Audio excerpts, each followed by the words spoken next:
paint schemes are pretty amazing.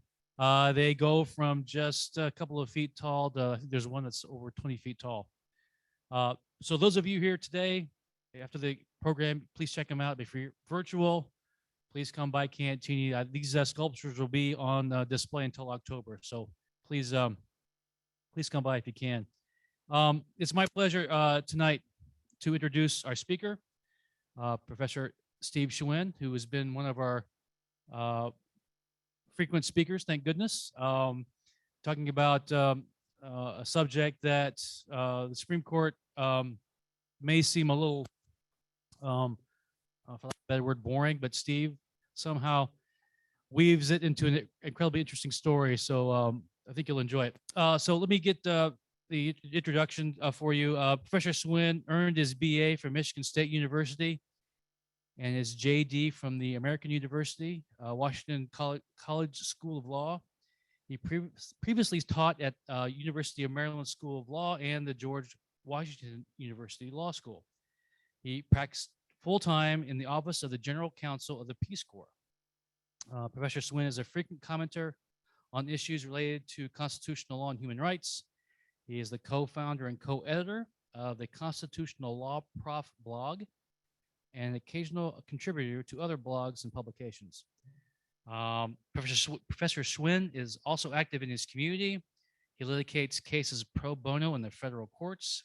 He works with area school teachers, students, and nonprofits on outreach and public education related to the Constitution.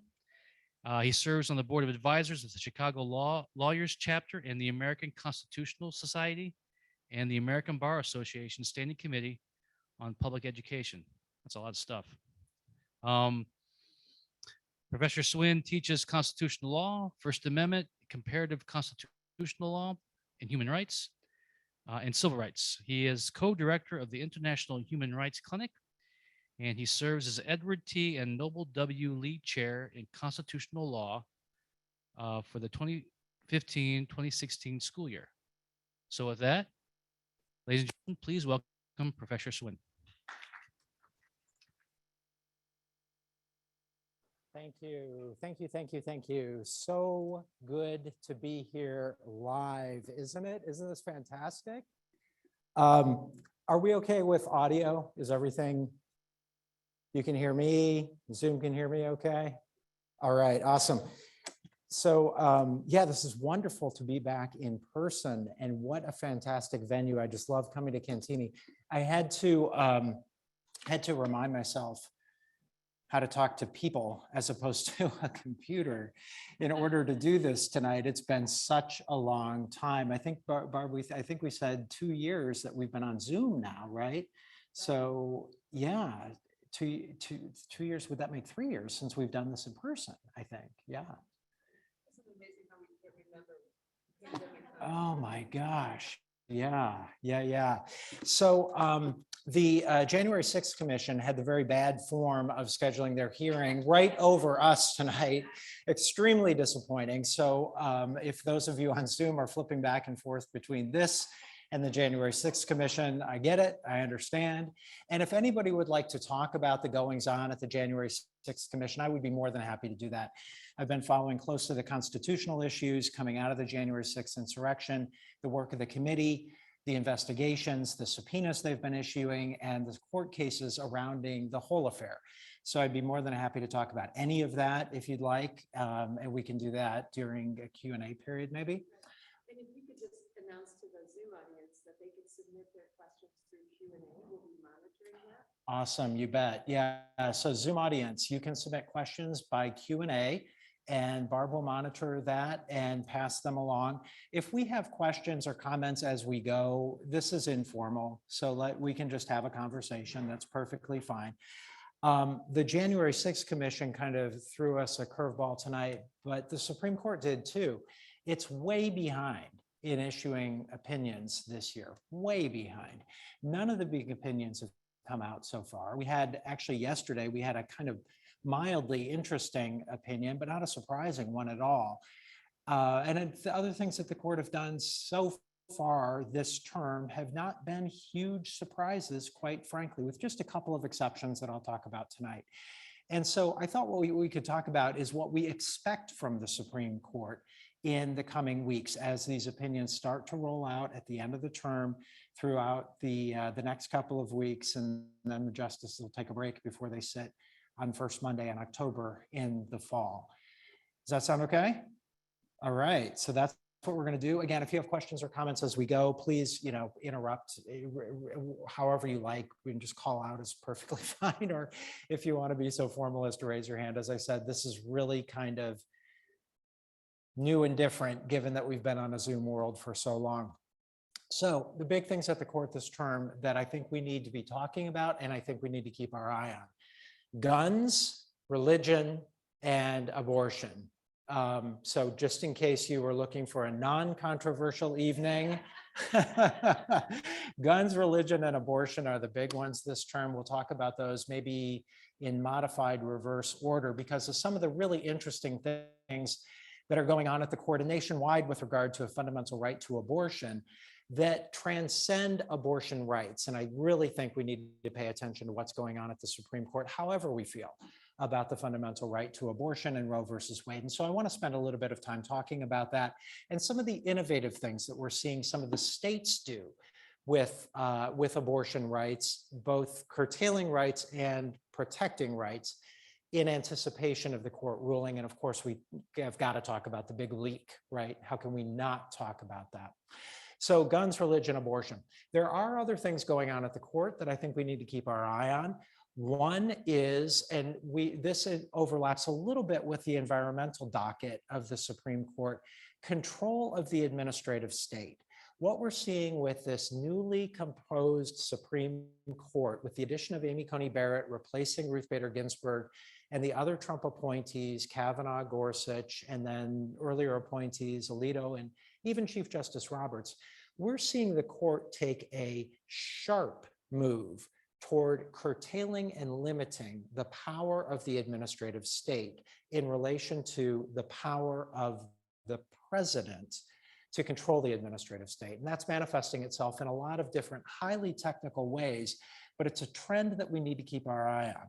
This is going to impact things like environmental law and the EPA's authority to enforce things like the Clean Air Act or the Clean Water Act. It's going to affect immigration law and how the Department of Homeland Security enforces immigration law and the power that the president has to order enforcement of immigration law. And then it'll affect things like potentially worker health and safety laws and other things that we sort of take for granted. They've kind of been built into our consciousness about the way the federal government works. All that is up for grabs, again, for highly technical reasons that I'd be happy to go into, but it's a trend that I think we need to keep our eye on. We're going to see a lot more Supreme Court control over the administrative state. Another trend: restricting fundamental constitutional rights, especially given the leaked ruling in the abortion case. We can anticipate that this is a court that will not expand fundamental rights and will contract fundamental rights. Now, that's extraordinary. Never in our country's history have we seen the Supreme Court walk back rights in the way that it looks like the Supreme Court is primed to do in the abortion case, and probably other cases too. And so this is a trend that I think we need to keep our eye on, whatever we feel about abortion. And I understand that there are good faith opinions on both sides of that debate, but this is a trend that we need to keep our eye on because it goes beyond the right to abortion to all kinds of different rights that we'll talk about here in a second. So we expect the court will probably start curtailing rights, not expanding them, and certainly not moving to find new rights. This, by the way, will include criminal procedural rights as well as other fundamental rights that we, again, have long taken for granted in our country. And then the third trend that I'm really keeping my eye on is how the court's going to deal with voting rights. The court in recent years, and we've talked about this in recent sessions, the court has sharply curtailed the Voting Rights Act and enforcement of the Voting Rights Act in determinate ways that have invited state legislatures to enact laws to make it harder to vote. Okay, so that's one thing that we need to keep our eye on. I expect that that trend will continue. But there's another thing, and this overlaps with what's going on with our competitors tonight, the January 6th Commission. This is a court that seems primed to adopt a theory called the independent legislature doctrine, that right now is just a theory in constitutional law, but it looks like this court could adopt it as a doctrine. What this doctrine says is that state legislatures have plenary power, complete authority to allocate presidential electors in a presidential election, irrespective of what the voters say. That's extraordinary. I'll say that again. The theory says that state legislatures have the unilateral plenary power to designate the electors for their state, irrespective of what the voters say. So if the voters go for candidate B, this doctrine says the state legislature unilaterally can designate the electors for candidate B, the other candidate, irrespective of what the voters say. Now, this is an idea that had been circulating in constitutional law. Nobody really took it very seriously until now. I can count 5, maybe 6 votes on the Supreme Court that look like they're willing to adopt some version of this independent state legislature doctrine. And if they do, then the Supreme Court could back up an attempted insurrection and coup in the 2024 election that looks like Trump supporters around the country are priming state legislatures, state secretaries of state, other state officials to do. This is something that I think is extremely worrying. It manifests not only in presidential elections, but in ordinary elections as well, in ways that we can talk about if you're interested. But this is a very serious idea now in constitutional law that I think we all need to be paying very, very careful attention to. What I tell my students, by the way, is look, I know we all have our political commitments one way or the other. I get that, right? Maybe you like Trump, maybe you don't like Trump. I don't know. But here's the thing. If the independent state legislature doctrine becomes law because 5 or 6 members of the Supreme Court adopt it, that may work to Trump's advantage in 2024, maybe. But it might work to a Democrat's advantage in 2028 and beyond. Be careful of the constitutional commitments we make, I tell my students, because while they may favor you in this election cycle, they might not in the next one. That's why I worry about the independent state legislature doctrine. Yeah. So it would be irrespective of the electoral college. That's the hard version of the theory, not irrespective of the electoral college, but actually designating electors in the electoral college, irrespective of what the voters say. Now, here's the interesting thing. Every state awards its electors in a presidential election based on the popular vote in the state. And they do this in somewhat different ways, but that's the gist of it in every state, right? State law says that presidential electors shall be awarded to the winner of the popular vote in the state. The independent state legislature doctrine says that even though the state law says that, and even though voters vote for a candidate, candidate A, say, that the state legislature can undo that and unilaterally, retroactively designate those electors to candidate B. Now, the theory comes from a clause in the Constitution, the Electors Clause. The Electors Clause in the Constitution actually says that the state legislature has the power to designate how the electors are allocated in a presidential election. It says that, but the court has always interpreted that language to mean the state lawmaking apparatus, not literally the state legislature. The state legislative doctrine, the independent state legislative doctrine says literally the state legislature. And that's kind of the logical extension of this cramped reading of that language in the Constitution. Again, irrespective of the will of the voters, irrespective of what the court has previously said about this. And that's the effect, by the way, of President Trump's appointees to the Supreme Court. So here's another lesson I tell my students: never underestimate the power of appointees to the Supreme Court. we're seeing a dramatic shift in voting rights, but we're seeing a dramatic shift in other areas of abortion rights, for one, as well, because of the Trump appointees, because of the Trump appointees. I want to be clear about that. And again, I don't want to sound partisan about it because the politics might have been different, but the point is Supreme Court appointees matter in our society. We ought to take them seriously. So that was all pretty grim. Should we talk a little bit about abortion? Yeah? Okay. So here's a little bit of background just to kind of set the stage for what's going on at the Supreme Court with regard to abortion rights. We all know in 1972, the court ruled that a woman has a fundamental right to abortion under Roe versus Wade.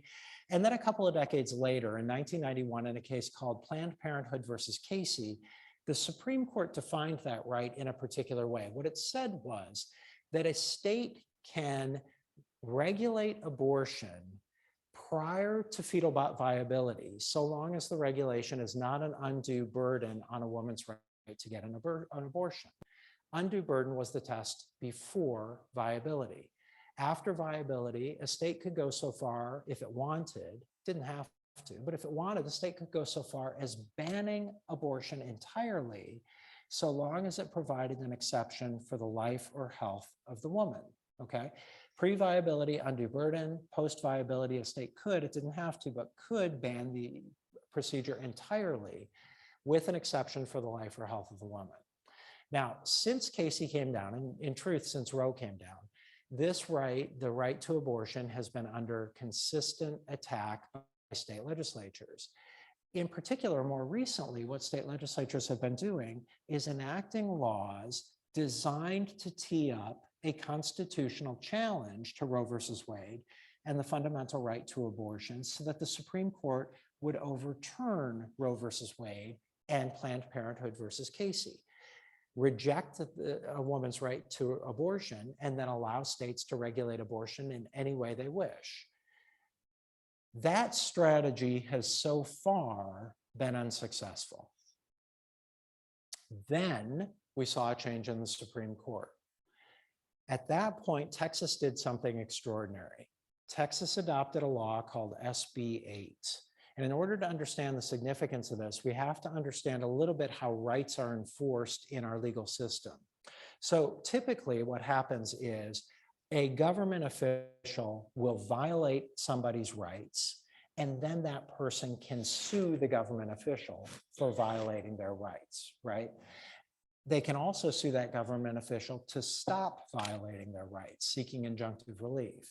So typically what would happen with restrictions on abortion is a woman or her doctor or somebody else who had a stake in the right to abortion would bring a claim against a state that's limiting the right to abortion and sue the state to overturn that law under Roe versus Wade. That's typically the way things would happen. Well, what Texas did in SB 8 was extraordinary. What it said was no state official can regulate abortion, okay? It said, we're going to ban abortion after the detection of fetal heartbeat, which usually comes around the 6th week of a pregnancy, right? Well before viability, which is usually about 21 to 24 weeks of pregnancy.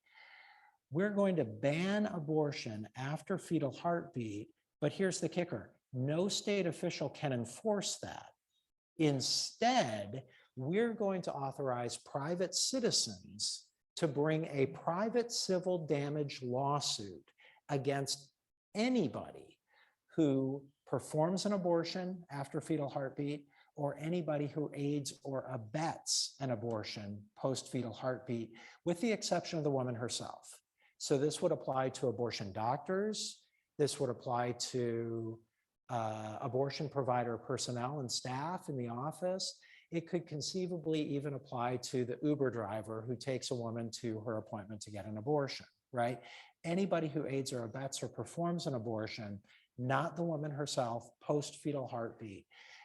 That would allow you, me, or anybody to sue any of those individuals, get this, for a minimum of $10,000 a minimum of $10,000 per abortion performed without any limit to the number of plaintiffs that could bring a claim against a particular doctor or somebody who aided or abetted an abortion. So a particular doctor, for example, could be on the hook for, conceivably thousands of individual lawsuits for $10,000 a pop for performing a post-fetal heartbeat abortion.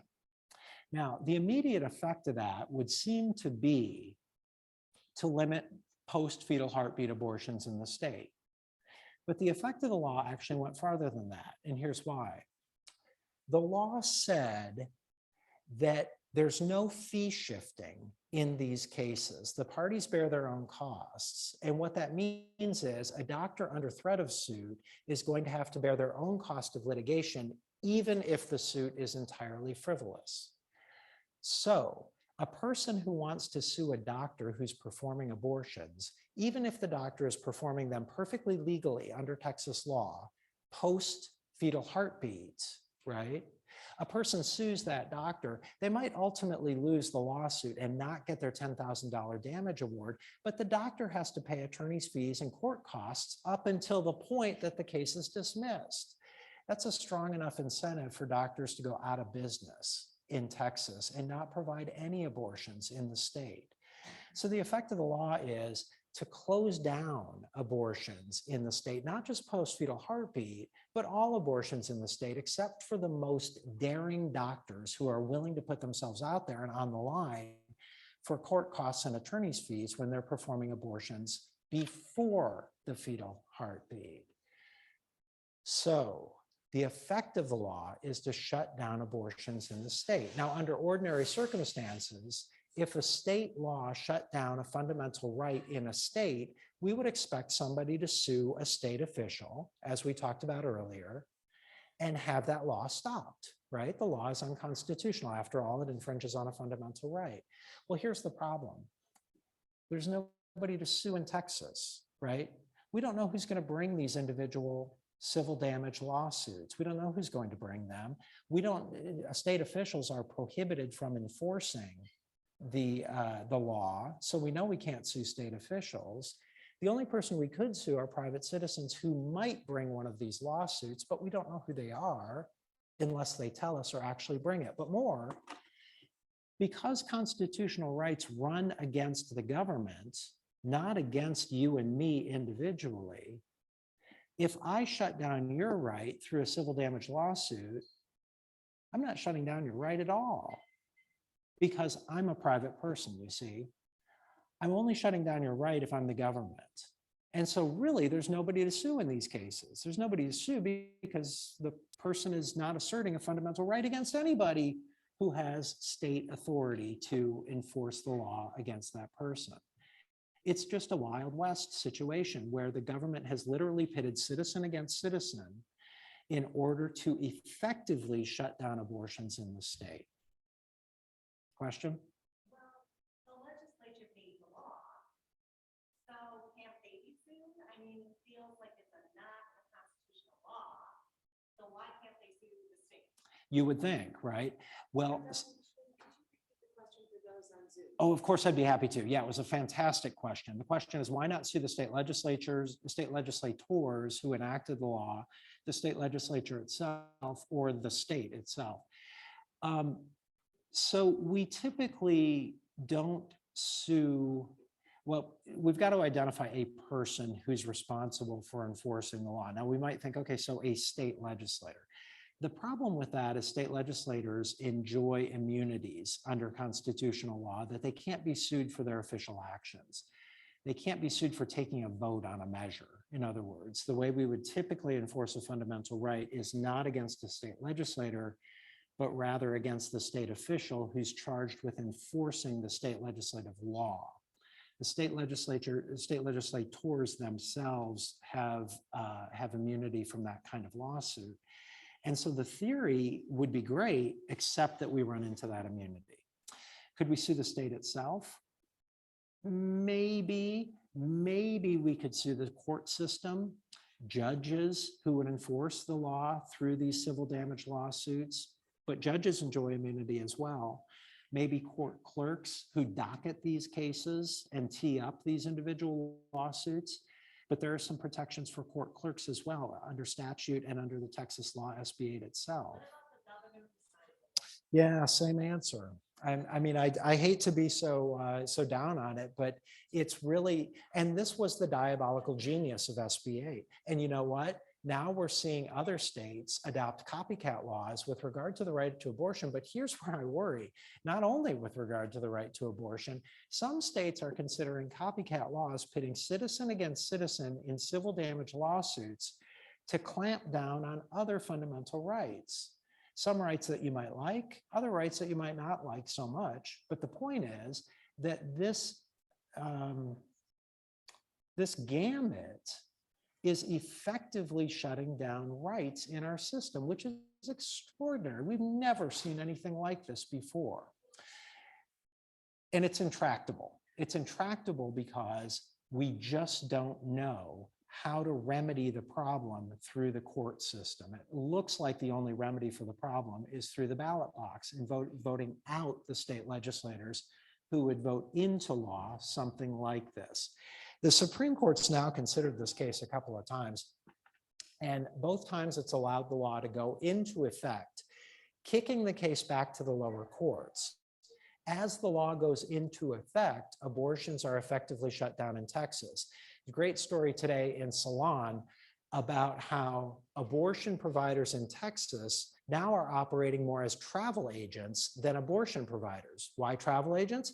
Because they're arranging for women to go out of state to get an abortion as opposed to stay in Texas. If I were their legal advisor, by the way, I'd tell them be awfully careful because you're aiding and abetting an abortion. You could be civilly liable for damages for that under SB 8.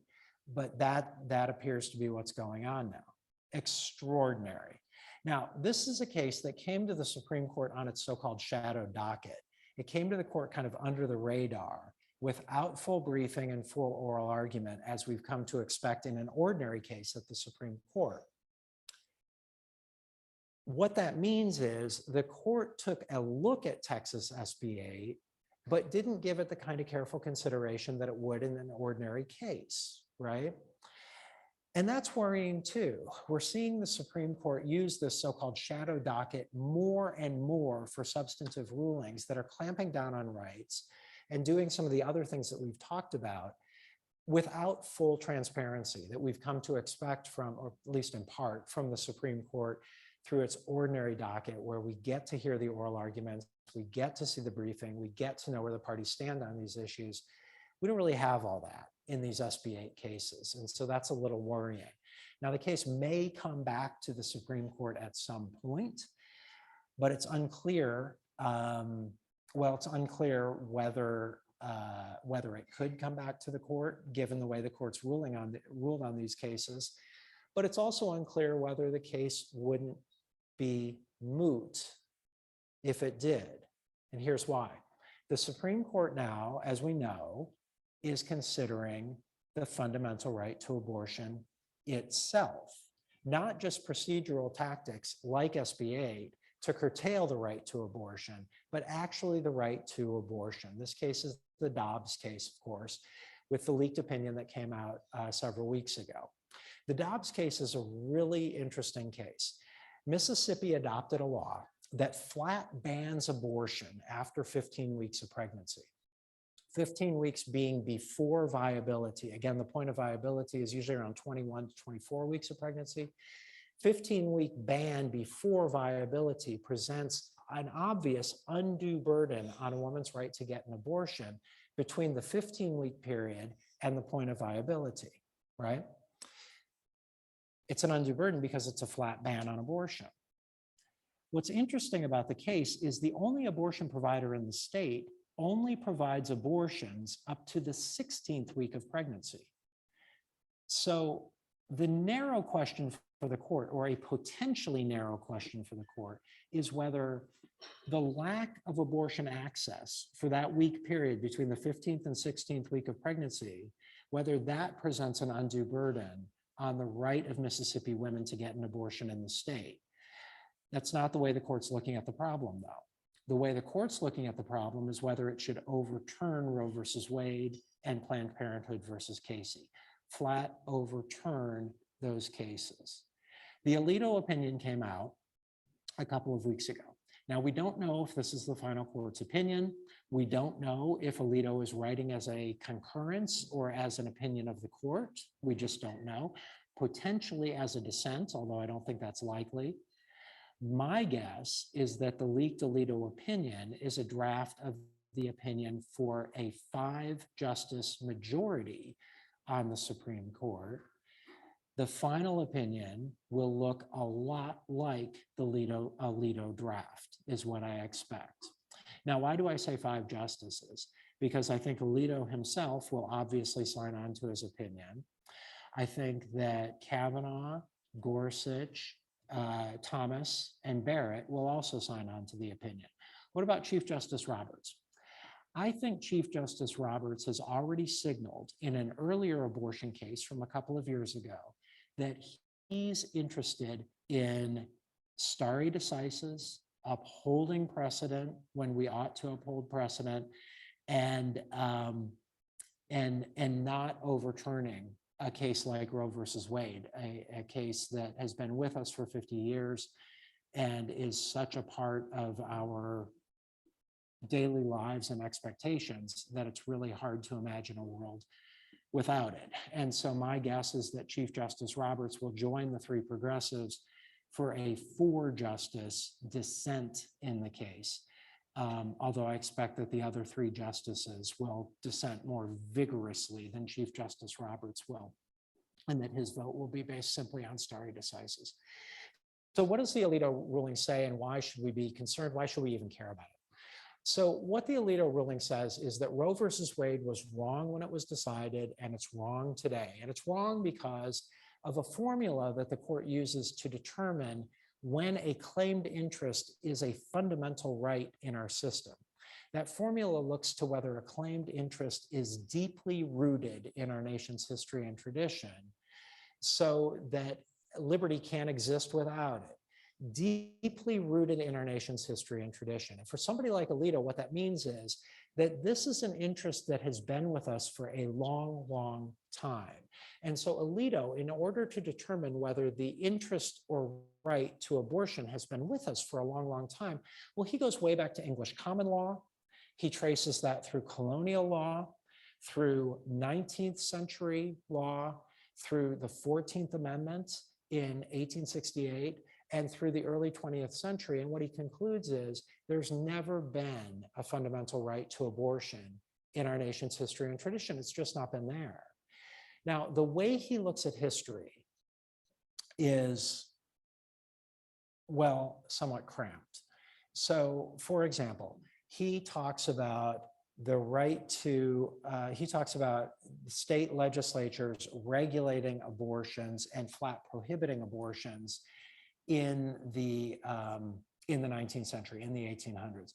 Well, that's true, except that state legislatures weren't, by and large, enforcing prohibitions on abortion until after quickening, when a woman can actually feel the fetus move in her body. Glossing over that nuance allows him to say, well, state legislatures were flat banning abortion in the 19th century. Well, they weren't really flat banning abortion in the 19th century because, again, they weren't really enforcing it in exactly that way. He takes some other liberties with the history to come to the conclusion that this is not an interest or right that's deeply rooted in our nation's history and tradition. Now, in addition to the liberties that he takes with history, some have pointed out, I think quite rightly, that of course a woman's right to abortion has not been in our history and tradition, because no woman's right has been in our history and tradition as measured from the founding through the 19th century. Women were not even acknowledged as citizens for a good part of our history, denied the vote, denied property rights, denied contractual rights, denied access to the court, as we all know, right? And so to look to 19th century law, let alone colonial law or Old English common law, to determine whether a woman's fundamental right is deeply rooted in our nation's history and tradition, some have said is preposterous on its face, because of course those rights were not acknowledged. That's the whole point. My deeper problem with it is that it glosses over the 14th Amendment itself. We adopted the 14th Amendment in the late 19th century. We, the people, adopted that with a purpose of changing the way that we enforce fundamental rights as against the states. What Alito says is 14th Amendment doesn't really seem to matter. We're going to look at the state of the law around the time of the 14th Amendment to determine whether a claimed right is deeply rooted in our nation's history and tradition. We're not going to ask the question, did the 14th Amendment fundamentally change rights? That's not the question we're asking. We're asking, what did rights look like around the time of the adoption of the 14th Amendment? Which, not a historian, but I got to tell you, as somebody who is, looks at history for constitutional law, strikes me as kind of crazy. Of course, the 14th Amendment was a watershed moment in our country's history and changed the way that we enforce rights and the rights that we enforce against the states. And to ignore that seems to just ignore history. So that's one problem. Another problem with the opinion is its approach to stare decisis. So in overturning Roe versus Wade and Planned Parenthood versus Casey, the court has to reckon with this idea that these are established precedents that we don't easily overturn, right? That there's a thumb on the scale in favor of upholding them. The wind is at their back if we're considering overturning them. There's a kind of presumption that they're going to continue to be good law unless we can show otherwise. And part of what Alito says here is, well, we can say otherwise. One of the factors that we look at when we determine whether to overturn prior opinion is whether people have relied on it. And what Alito says bizarrely is that nobody relies on Roe versus Wade and Planned Parenthood versus Casey. Nobody relies on it because nobody plans to get pregnant and then have an abortion. The whole point to abortion is to end an unwanted, unplanned pregnancy, and therefore nobody has a reliance interest in a fundamental right to abortion, ignoring the fact that we've built our society around an assumption that women have a fundamental right to abortion, and ignoring a fabulous amicus brief in the case written by economists that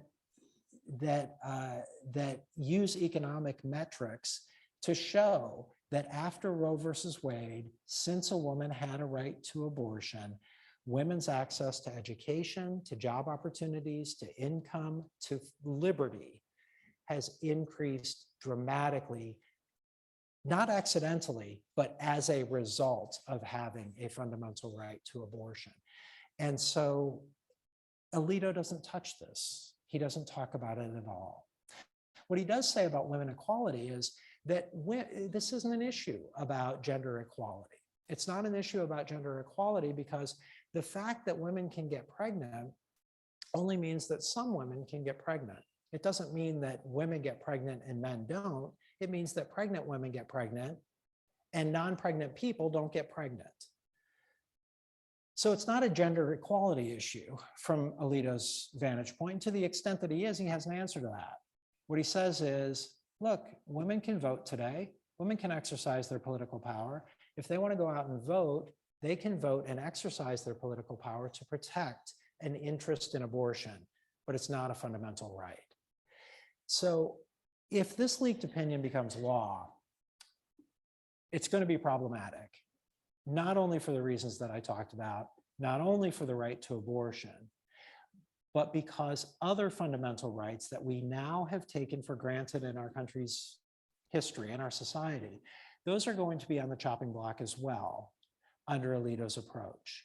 Here I'm talking about things like a fundamental right to contraception that the court identified in a case called Griswold, a fundamental right to marry a person of the opposite race or a different race, a fundamental right to have adult, consensual, private sexual relations with another person, fundamental right to marry a person of the same sex.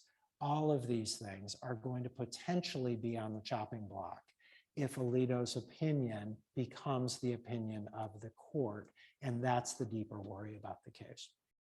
Yeah. Why think that all of a sudden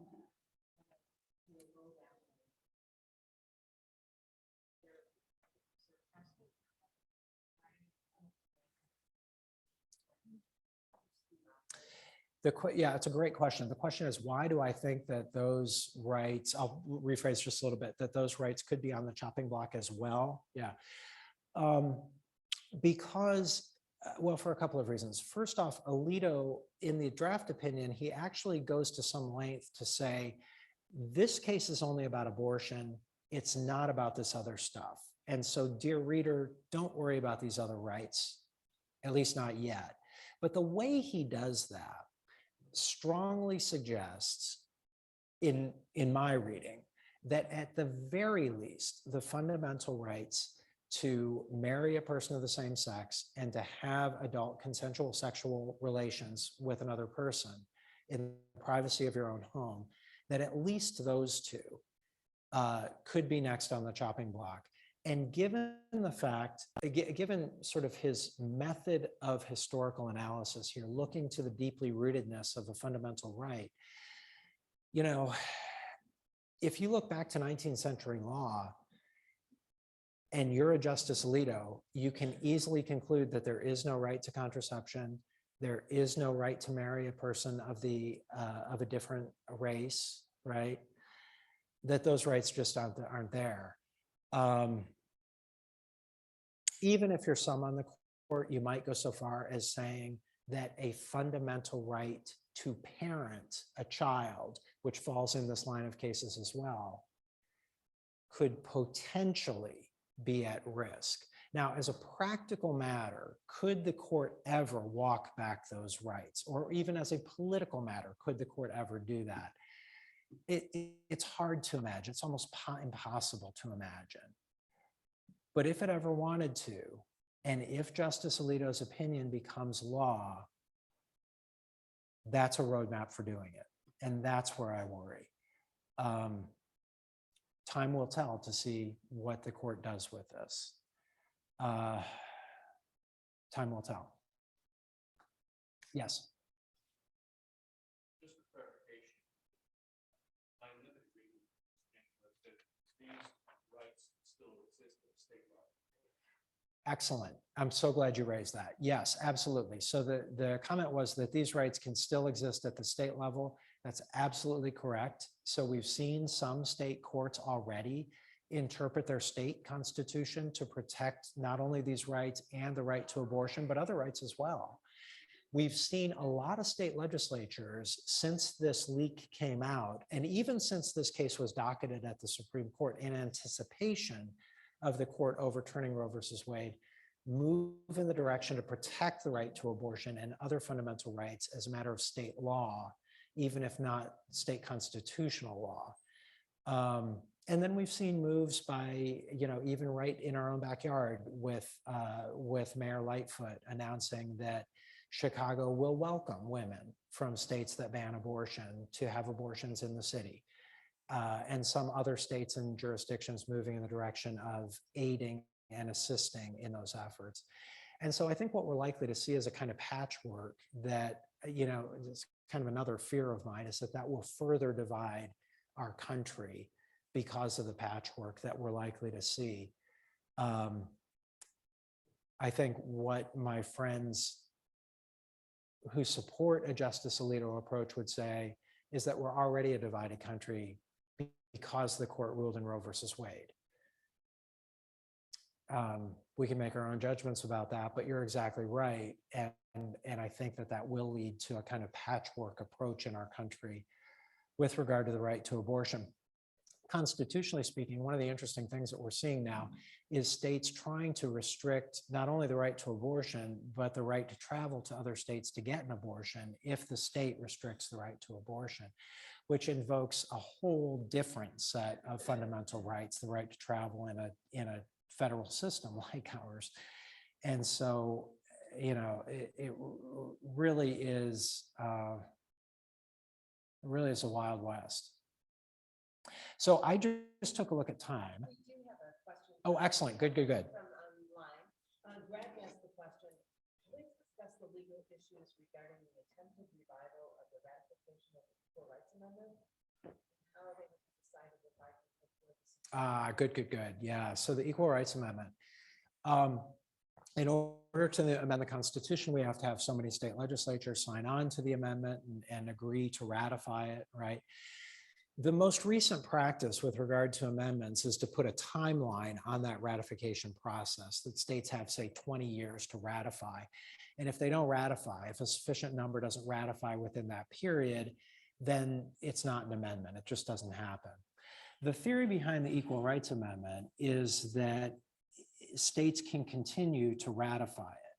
And so we'll count the original ratifiers, which were insufficient to make an amendment to the Constitution, and we'll count the more recent ratifiers that then would put it over the edge. But there's a big question. Some states have walked back their ratification.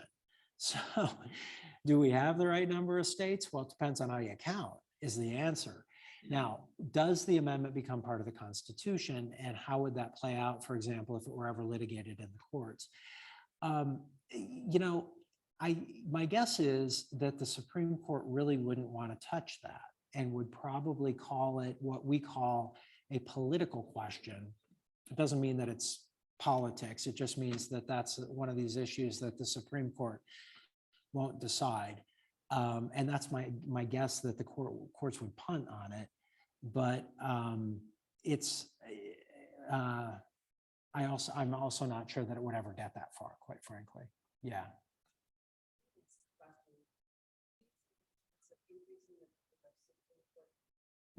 Great question too. So we know that the Biden administration had convened a committee to take a look at alterations to the Supreme Court.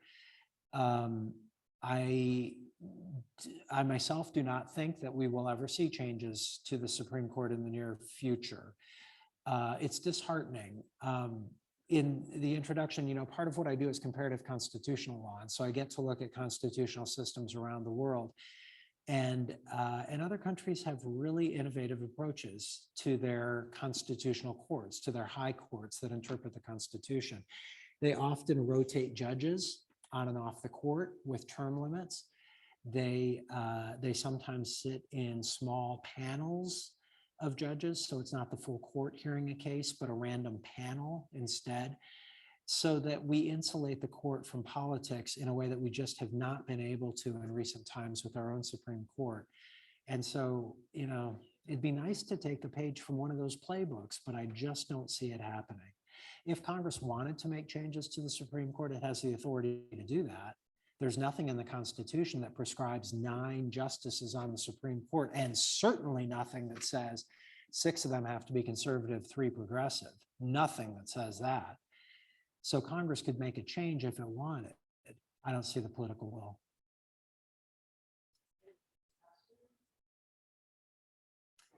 So I know we're running up on the hour. Barb, can I talk just a beat on religion? We would love to have you talk for as long as you want to. So one of the things, there's a gun rights case out there. We'll acknowledge that. We'll see what the court does with it.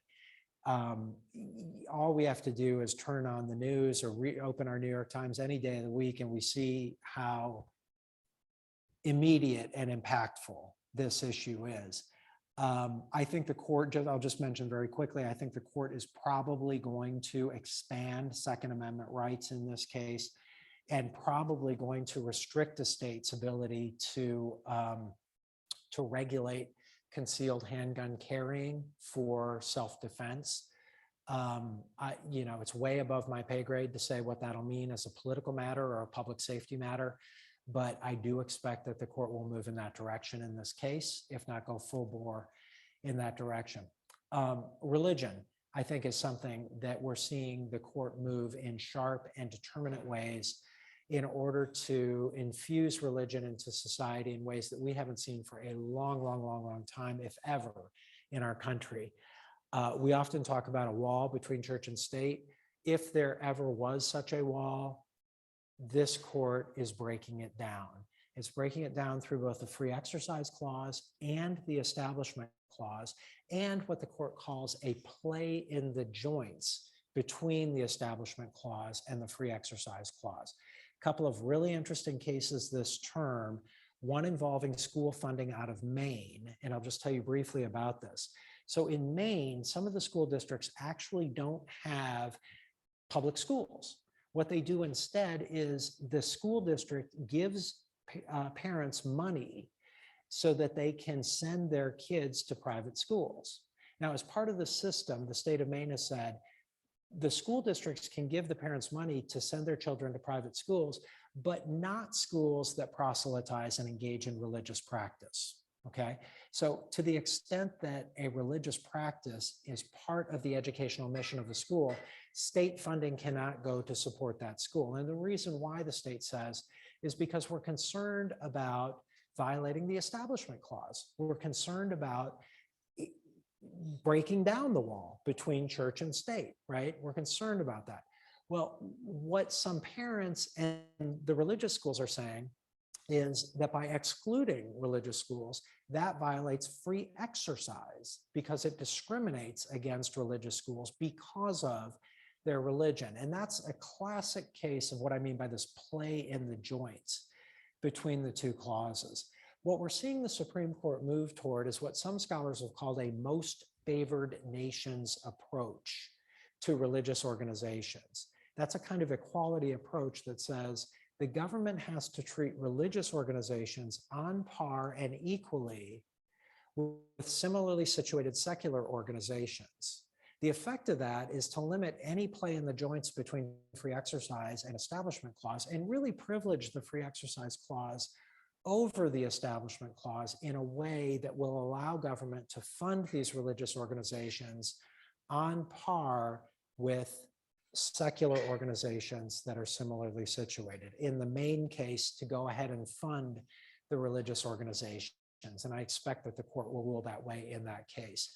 That there are some technical details behind the religion clauses that are really important in that case as well. I won't bore you with those, but the larger trend here, I think, is what we need to keep our eye on. The other case that the court has on its docket this term is a case of a football coach who had a habit, and you may have read about this, had a habit of going midfield after a football game and engaging in a Christian prayer. What he said was, this is a private act, doesn't have anything to do with the school. The school's not sponsoring it. It's my own thing. I'm doing it on my own time after the football game. If football players want to join me, they can, but he says he's not taking away playing time or otherwise disciplining players for not participating, right? Now, you can put yourself in the position of a high school football player when your coach is going midfield to pray and make your own judgment about whether you would feel compelled to participate or not. Historically, the Supreme Court has really frowned on this kind of thing. It's seen this as a violation of the Establishment Clause. When the government punished, the school punished the football coach said, that's a violation of my free exercise because they're targeting me because of my religion, right?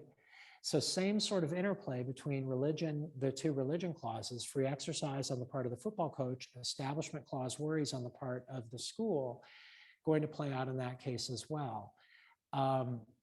What I think will be important in that case to the court is its determination of how compelled the young people feel to participate with the coach in the prayer. I actually think that's going to be an important part of the case. We'll see what the court does, but I expect in this case too, the court's going to take a sharp turn to allow more prayer in schools in this way, instead of prohibiting prayer in schools. And again, just, taking one more brick out of that wall, to the extent there ever was a wall between church and state, taking one more brick out of it and allowing more and more religion into our public life through the government.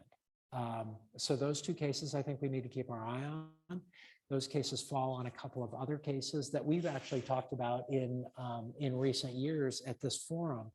The Trinity Lutheran case, the Fulton case we talked about last year, where the court has been kind of moving in this direction. I expect now with the addition of Justice Amy Coney Barrett, we're going to see a sharp lurch in this direction with these cases this term. Yes. Make an assumption. Feel the same way about. It's a great question. Does the court feel the same way about non-Christian religions?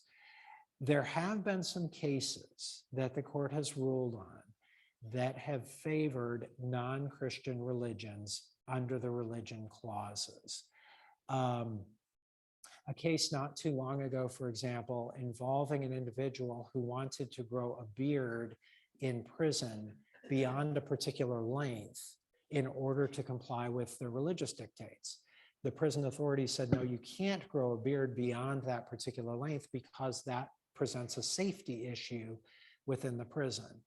The court said that's bananas. There's no safety issue with a long beard in prison. The person has a religious right to grow their beard. In other cases, not always involving the religion clauses, we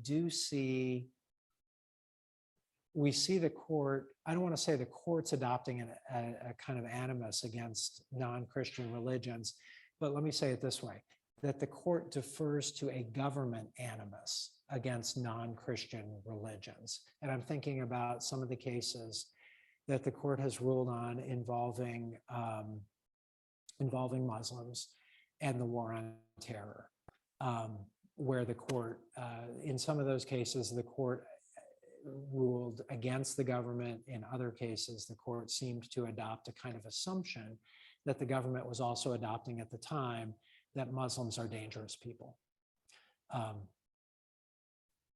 We'll see a little bit more what happens with this as these cases roll out, but this is another area where I tell my students, look, maybe you're Christian, maybe you like Christianity, maybe you're a different religion, you like that religion, but be careful with your constitutional commitments, because what you say about the religion clauses applies not only to Christianity, but to every religion. And the court's been very clear as a formal matter that religions are treated equally, and non-religion, atheism, is treated equally under the religion clauses. Great question. Others? Any more questions? All right. Oh, it's my great pleasure and honor. I so appreciate the opportunity and such a thrill to be back with you in person. Thank you.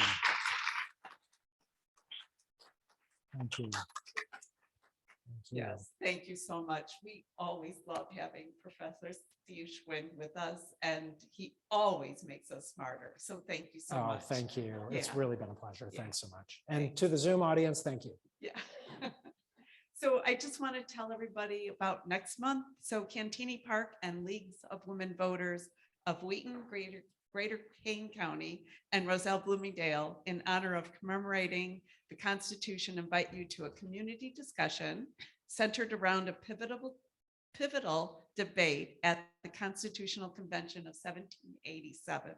Should the federal government have veto power over state laws? How much power and what kind of power should the federal government have over states? These are questions that have both historical significance and modern resonance. Participants will read a short case in advance of the event and come prepared to discuss it.